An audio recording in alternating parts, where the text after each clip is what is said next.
पत्र के लिए धन्यवाद। कार्यक्रम के सभी श्रोताओं को ध्वनि मित्र पांडुरंग पुराणिक का नमस्कार और अरुण पांडे जी आपको भी नमस्कार। श्रोताओं को अरुण पांडे का नमस्कार। पांडुरंग जी हमारी ओर से आपको भी नमस्कार। जून का महीना शुरू हो चुका है अरुण जी, और जून के महीने में गर्मी तो होती ही है, लेकिन कहीं कहीं मानसून का भी आगमन होने की आहट हो जाती है। और ऐसा लगता है कि ये जो कई इलाकों में मानसून की आमद हो रही है, तो ये उन लोगों के लिए, हम सब के लिए एक जो तसल्ली का संदेश लेकर ये मानसून आता है कि हमारे यहाँ भी बारिश होगी, और जो तेज गर्मी, जो कहते तेज तपती चुभती गर्मी लग रही है, तो उससे राहत मिलेगी।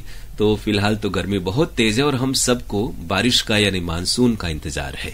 मानसून का इंतजार हम कर ही रहे हैं। फिलहाल गर्मी है तो सावधान रहिए, बचा के रहिए, स्वस्थ रहिए, मस्त रहिए, और हमारे कार्यक्रमों में हिस्सा लेते रहिए। पीकेएलडी में अपनी ईमेल की बरसात करते रहिए। बिल्कुल। और खान पान तो जैसे हम लोग जिस इलाके से हैं पांडुरंग जी, वहां पर सत्तू, चना, प्याज, आम का पना, ये तमाम चीजें हमारे परंपरा और संस्कृति में है। हालांकि आजकल भाग दौड़ भरी जिंदगी और शहरी जो तमाम तबके हैं, उनमें बहुत सारे जो रेडीमेड पेय हैं वो भी उपलब्ध हैं।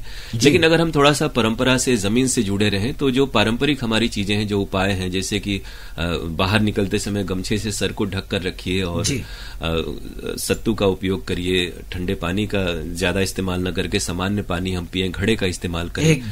इस तरह की जो चीजें हैं, तो हम सेहतमंद रह सकते हैं और किसी भी मौसम का थोड़ी सी सावधानियों के साथ आनंद भी ले सकते हैं, क्योंकि बहुत सारे जो फल फूल हैं वो गर्मी के ही मौसम में मिलते हैं। अरुण जी, शुरू करते हैं। पहला जो ईमेल आया है उसे भेजा है कोटवा कपिलधारा सराय मोहना वाराणसी से रतिनाथ त्रिपाठी ने। ये लिखते हैं कि गुड मॉर्निंग बनारस कार्यक्रम में या रविवार को एक दिन ही इस कार्यक्रम में आप 5-10 मिनट का समय ऐसा दीजिए जिसमें बनारस की धरती पर इस मिट्टी में जन्मे और अपने को, देश को धन्य बनाने वाले संगीत, कला, साहित्य से जुड़े जो ऐसे मूर्धन्य कलाकार हैं, जैसे पंडित रविशंकर, राजन साजन मिश्र जी, विदुषी गिरजा देवी, पंडित किशन महाराज जैसे जो लोग हुए हैं, उनके बारे में कुछ चीजों को बताइए। तो अगर रतिनाथ जी नियमित रूप से इस कार्यक्रम को सुनते होंगे, तो हम लोग जब उसमें किसी खास तिथि का जिक्र करते हैं, तो जिस दिन कोई जयंती पड़ती है, पुण्यतिथि पड़ती है इन तमाम कलाकारों की, तो उसके बारे में हम लोग विस्तार से जानकारी देते भी हैं। और बहुत सारे हमारे यहाँ अन्य कार्यक्रमों में रूपक फीचर भी बने हुए हैं, बड़े बड़े गीत संगीत की हस्तियों पर, वो भी प्रसारित होती रहती है। थोड़ा नियमित रूप से कार्यक्रम को सुने। हालांकि आपका सुझाव बहुत अच्छा है और हम लोग इस बात को कार्यक्रम प्रस्तुत करने वालों तक पहुंचा देंगे।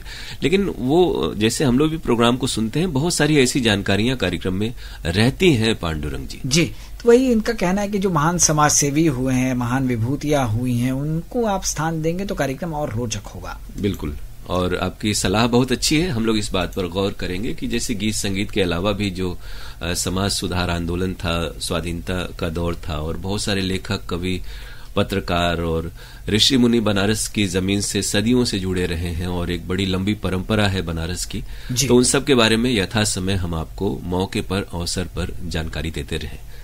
ये जो अगला मेल आया है उसे भेजा है ग्राम सभा कोप जंगल छपिया टोला जनपद कुशीनगर से सदानंद यादव ने। ये लिखते हैं कि 12 मई को सुबह जो आपका भक्ति संगीत का कार्यक्रम आराधना आता है, इसमें सुंदर भक्तिमय रचनाएं सुनने को मिली और मानस गान भी हमने सुना, बहुत अच्छा लगा। गुड मॉर्निंग बनारस कार्यक्रम भी जो इस दिन पेश किया गया था वो भी हमने सुन लिया था। 11:30 पर अरुण जी ने जो कार्यक्रम पेश किया था फरमाइशी गीत एक्सप्रेस, वो भी कार्यक्रम अच्छा था, सुपरहिट गाने को सुनने को मिले थे। 19 मई को भक्ति संगीत का कार्यक्रम आराधना भी हमने सुना था और मानस गान भी इस दिन सुन लिया था। जो गजलों का कार्यक्रम आता है कहकशां, वो भी हमने सुना था, अच्छी गजलें थीं। फरमाइशी गीत एक्सप्रेस कार्यक्रम भी इस दिन सुन लिया था, अनुपम जी ने पेश किया था, तो बहुत अच्छा लगा। एक इन्होंने शिकायत लिखी है कि मोबाइल ऐप पर आकाशवाणी वाराणसी का जो प्रसारण है वो थोड़ा धीमे बज रहा है, इसमें सुधार कीजिए। तो हम और पांडुरंग, हम दोनों ने कई बार तकनीकी विभाग के जो हमारे अधिकारी गण हैं उनसे हम लोगों ने बात की और कई बार हम लोगों ने देखा है कि स्ट्रीमिंग की जो क्वालिटी है वो हमारे यहाँ से बहुत अच्छी है और कुछ खास इलाके हैं, उनमें आपका भी इलाका हो सकता है जहां पर इंटरनेट के कारण, चूंकि ये तमाम व्यवस्था उस जगह के इंटरनेट की स्थिति पर, उसकी ताकत पर निर्भर करता है, तो आपके इलाके में हो सकता है कि इंटरनेट कभी कभी कमजोर मिलता हो, इस कारण से आपको आवाज धीमी सुनाई पड़ती हो। तो थोड़ा सा देखें कि कब ऐसा होता है और तब हमें बताएं कि किन किन तिथियों को किस किस वक्त ये महसूस किया है आपने। इसके लिए इनको धन्यवाद दे देते हैं। बिल्कुल, और तमाम जो कार्यक्रम आपने पसंद किया, आपकी बधाई तमाम लोगों तक, हम सब तक पहुंच रही है। और ऐप की बात बिल्कुल वही है जैसा हमने कहा कि थोड़ा सा ध्यान दें। अगर बनिस्बत अन्य केंद्रों के कभी कभी ये होता है कि इंटरनेट की स्पीड के कारण हमारे केंद्र के प्रसारण कम आपको सुनाई देते हैं। बहुत सारे श्रोता व्हाट्सएप के दौरान भी इस बात को लिखते हैं और हम लोग चेक भी करते हैं, तो हमारे यहाँ से सही गुणवत्ता का प्रसारण हो रहा है। बहुत शुक्रिया इस मेल के लिए आपको। आगे ये जो मेल हमने लिया है उसे भेजा है भोलानाथ ने चौरहट पड़ाव से। ये लिखते हैं कि 21 मई को हमारे ईमेल के जवाब में आपने बताया था कि मोबाइल में एफएम की सुविधा रहती है, इसीलिए मीडियम वेव के कार्यक्रम एफएम पर प्रसारित किए जाते हैं ताकि अधिकाधिक लोग सुन सकें। तो मीडियम वेव पर विविध भारती को ला दीजिए, आप फिर निदेशालय की बात कर बच जाएंगे और निदेशालय से अप्रूवल की जिम्मेदारी। तो फिर हम लोग मीडियम वेव को क्या करेंगे? मीडियम वेव को ये चाह रहे हैं कि मीडियम वेव पे रहें। जी। तो ये फिर प्रसारण बहुत सारे लोगों तक जो चलते फिरते एफएम, मोबाइल और इन तमाम जगहों पे गाड़ियों में सुनते हैं, तो उन तक नहीं पहुंच पाएगा। देखिए, आने वाला दौर तो निसंदेह एफएम का ही है और इसी कारण से तमाम प्रसारण एफएम की ओर शिफ्ट हो रहे हैं। जी। इन्होंने लिखा है कि गुड मॉर्निंग बनारस कार्यक्रम में आज की जो अखबारों में बनारस की खबरें रहती हैं उनको भी आप शामिल कर लीजिए। नहीं, ऐसा होता है, और जो भी खबर हमारे साथी लेकर आते हैं वो उस दिन की ताजा तरीन खबरें ही होती हैं, और उनमें अखबारों को भी हम लोग देखते हैं। हमारे दफ्तर में अखबार आते हैं, तो जो भी उपयोगी खबरें होती हैं, चूंकि हम भी उसी तरह से मीडिया संस्थान है जिस तरह से अखबार होते हैं, तो हम तक भी खबरें हमारे स्रोतों से पहुंचती है और वो शामिल भी होती हैं। इन्होंने आगे लिखा है कि गुड मॉर्निंग बनारस कार्यक्रम बहुत अच्छा है और इसमें सना सलीम की प्रस्तुति मुझे बहुत अच्छी लगती है। तो सना जी को आपकी ये जो प्रतिक्रिया है बहुत प्रेरणा देगी, आपकी बधाई उन तक पहुंच रही है। इन्होंने एक चीज और लिखी है कि ये कार्यक्रम यदि महिला प्रस्तुतकर्ता ही प्रस्तुत करें तो ज्यादा रोचक होगा, पुरुष साथियों को इसमें न लाए तो अच्छा है। तो हमारे जो साथी पेश कर रहे हैं, हालांकि थोड़ी सी विविधता हर क्षेत्र में जरूरी है, और सभी को ये कार्यक्रम जितने लोग भी कर रहे हैं सब अपनी ओर से अच्छा करने की कोशिश करते हैं। कई लोग रहेंगे तो आपको भी उसमें आनंद आएगा कि अलग अलग तरह के कार्यक्रम सुनने को मिलेंगे। तो फिलहाल तो यही व्यवस्था है और आप इसका आनंद लें और अपनी प्रतिक्रियाएं हम तक जरूर पहुंचाएं। बहुत शुक्रिया इस मेल के लिए। प्रवीण कुमार बिंद का ये ईमेल है कोइलरा भदोही से। इन्होंने लिखा है कि हम आकाशवाणी वाराणसी के कार्यक्रम ऐप पर सुनते हैं और सुबह शाम को रेडियो पे सुनते हैं। इन्होंने लिखा है कि ऐप पर आवाज कम आती है, तो आपने कहा था कि नेटवर्क कम होने पे आवाज कम आती होगी, तो थोड़ा सा आप अपने यहाँ भी सुधार कर लीजिए और हम भी कोशिश करते हैं कि हमारे यहाँ भी नेटवर्क अच्छा हो जाए। इन्होंने लिखा है कि विविध भारती ओबरा जो कार्यक्रम है या फिर अन्य केंद्रों के नाम भी इन्होंने लिखे हैं, उनके कार्यक्रमों की आवाज तेज आती है और अच्छे से हम सुन पाते हैं। वाराणसी ही थोड़ा ज्यादा गड़बड़ है।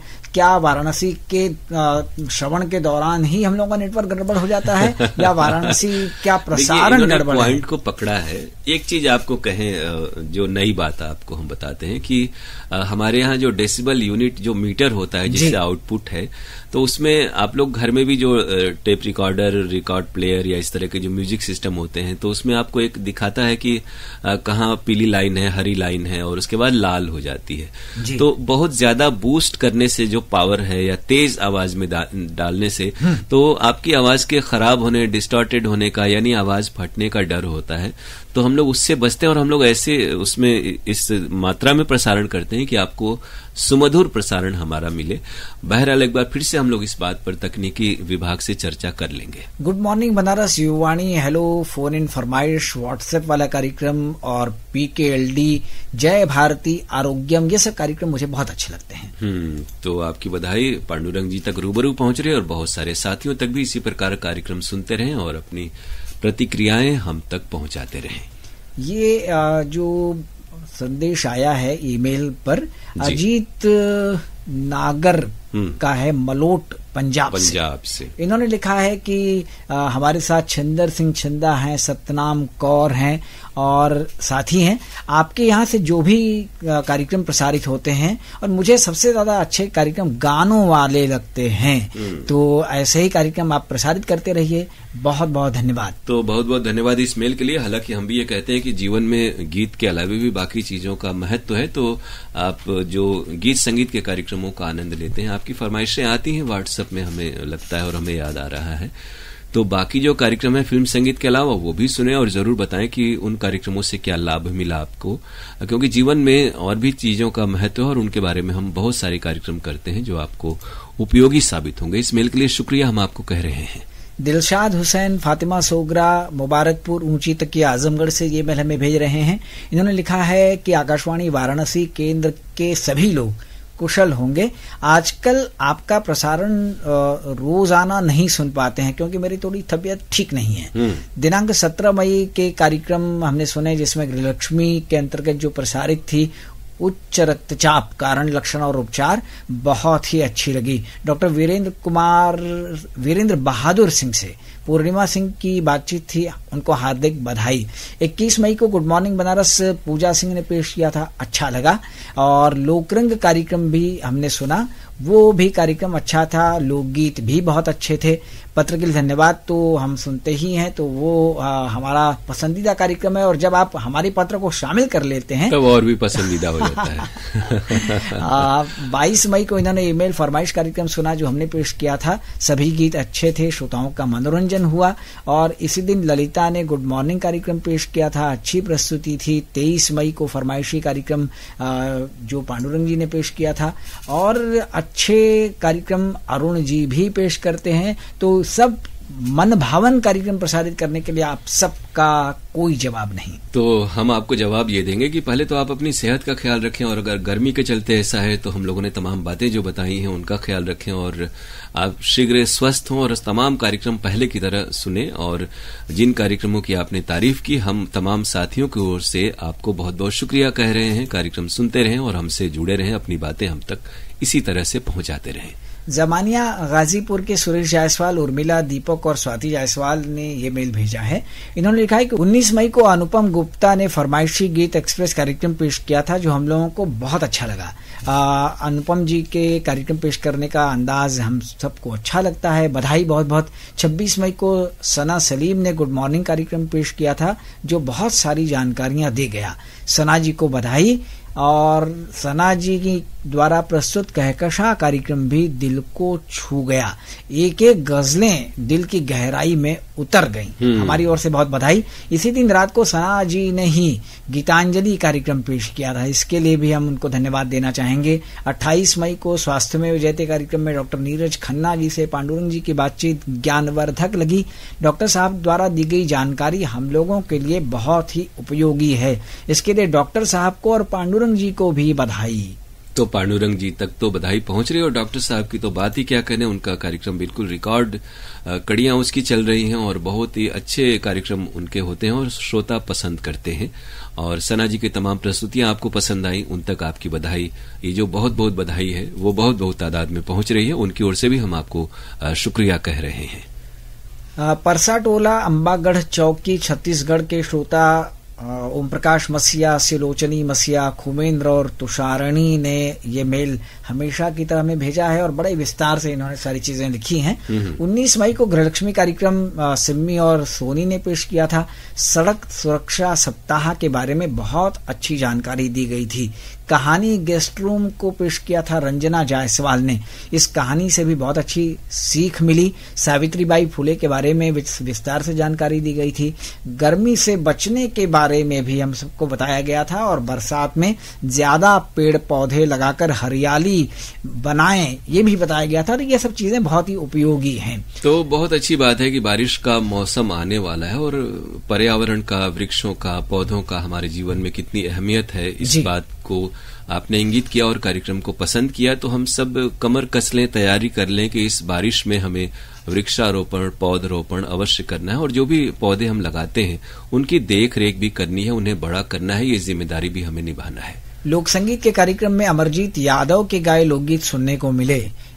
युवाणी कार्यक्रम की हम बात करें तो मोनिशा और तानिया ने ये कार्यक्रम पेश किया था।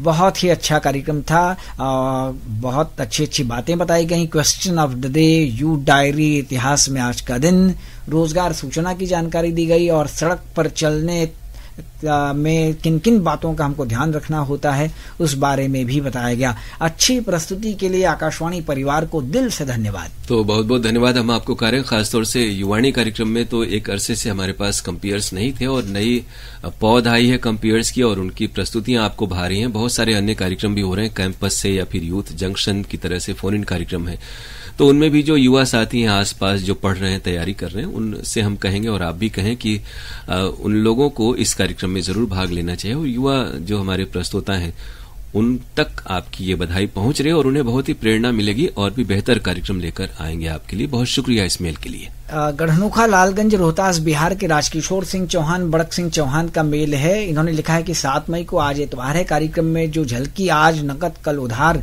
आपने पेश की, इसमें लेखक का नाम तो बताया गया, प्रस्तुतकर्ता का नाम नहीं बताया गया, तो प्रस्तुतकर्ता का नाम जरूर बताया। बिल्कुल, हम ये आपको कहें कि बहुत सारे जो झलकी प्रहसन हमारे पास हैं वो केंद्रीय नाटक रूपक एकांश के भी होते हैं। बहुत सारे अन्य केंद्रों की जो प्रस्तुतियां होती हैं वो टेप से ट्रांसफर की गई हैं डिजिटली कंप्यूटर में, तो कई में विवरण नहीं है। कई बार ये हम लोग भी चूंकि रहते हैं उस दिन प्रोग्राम में, तो हम लोगों ने देखा है कि कई बार कलाकारों के नाम नहीं रहते और कई बार प्रस्तुतकर्ता के नाम नहीं रहते। जब भी विवरण होता है तो ये जानिए कि विवरण अगर रहेगा तो हम लोग अवश्य बताते हैं और कुछ में नहीं है, ये बात हम स्वीकार करते हैं। 13 मई को कृषि जगत कार्यक्रम में ट्राइकोडर्मा के बारे में डॉक्टर साहब से दिनेश जी ने बातचीत की थी। बहुत ही लाभदायक बातचीत थी। इसी दिन खुशहाली जन की में खुशहाली गुरु प्रोफेसर संजय गुप्ता से पांडुरंग जी की बातचीत थी। बहुत ही ज्ञानवर्धक बातें थीं और उपयोगी बातें थीं। 14 को आज इतवार है कार्यक्रम में झलकी जीवन दान हमने सुनी। ये राजेश कुमार गौतम जी की प्रस्तुति थी, यह भी बहुत अच्छी लगी।